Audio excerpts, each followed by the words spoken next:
From refusing to face Chael Sonnen because he didn't have enough time to prepare, to two fighters who didn't want to fight each other because of their friendship. Here are some UFC champions who refused to fight a challenger. First, there's Leon Edwards. Love him or hate him, you can't deny that the man knows how to stand his ground. The way he beat Kamaru Usman and won the welterweight title at UFC 286 blew everyone away. It was insane to see Rocky put his rivalry with Usman to an end with that win. He really proved all the haters wrong with this one. So now the question on everyone's mind is, what's next? Now that he's here to stay as the welterweight champ, there's a huge target on his back. Well, we didn't have to wait too long to find out what his plans are. First of all, his next fight is scheduled to happen sometime this summer, according to the MMA Hour. At the same time, Dana White announced that Colby Covington is up for the next title shot. So far, the fighter was a backup for the main event. What's really interesting, though, is the fact that Rocky refuses to fight Colby. For real. He said that if he's given a contract to sign with him, he just won't do it. Another question,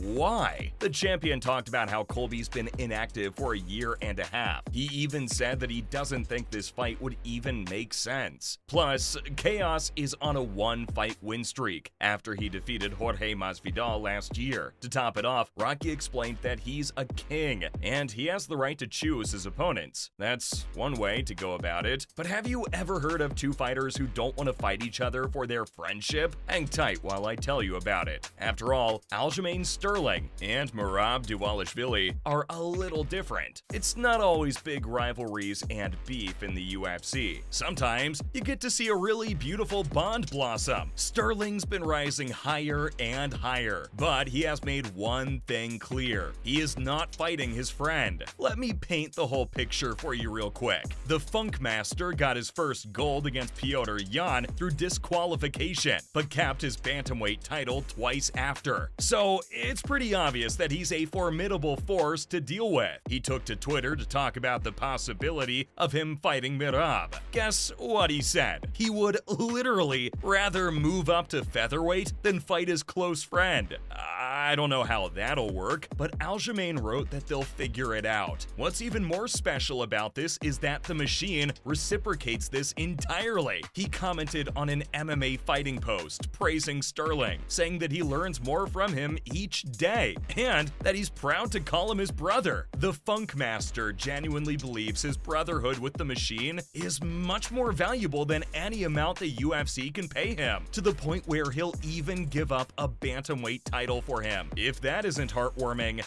I don't know what is. It's rare to see something like this in the UFC. This next fighter refused to fight a challenger, but for different reasons. Jon Jones. Let's take it all the way back to 2012, shall we? So, Jones has seen his fair share of scandal in the MMA world. This is just one of the lesser known ones before he rose to fame. So, back in 2012, Bones was killing it as the greatest 205er in the world. He was scheduled to face Dan Henderson at UFC 151, but things didn't go according to plan because Hendo got a knee injury and he couldn't come through. Naturally, somebody else had to step up. That somebody was set to be Chael Sonnen, who has always been known for his trash talk. Sonnen agreed to face Bones, but the latter didn't. Jon flat out refused the fight. He didn't mention any beef or anything, but he said that it was way too short notice for him.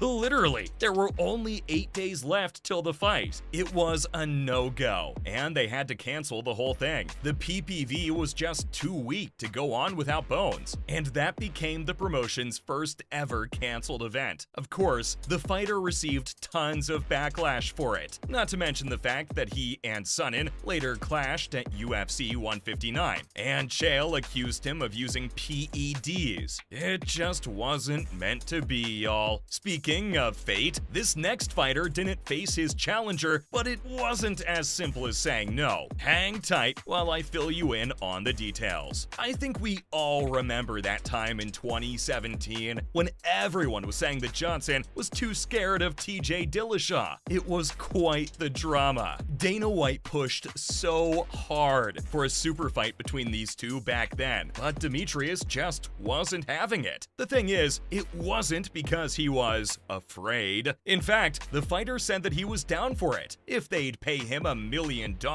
then the UFC said they'll close the division if he doesn't do this fight. He stood his ground and told them to close it. Okay, now that I've told you about the drama, there's another side that most people ignore. The thing is, everyone involved was on board for this fight, but there were conditions. Mighty Mouse would have agreed to face Dillashaw if his challenger missed weight. It was a pretty simple set of conditions. Actually, the UFC rejected these demands, and Dillashaw ended up facing Henry Cejudo, and he took Mighty Mouse's throne. So there's that. What's more, TJ didn't end up missing weight safely, and failed a substance test for EPO. While it's difficult to say who was wrong and who was right in this situation, this next one's a very clear-cut case of PEDs. Germaine de Randamie. First things first, she refused to face Cris Cyborg. Even though she's very well known as a pioneer for women's MMA, her reputation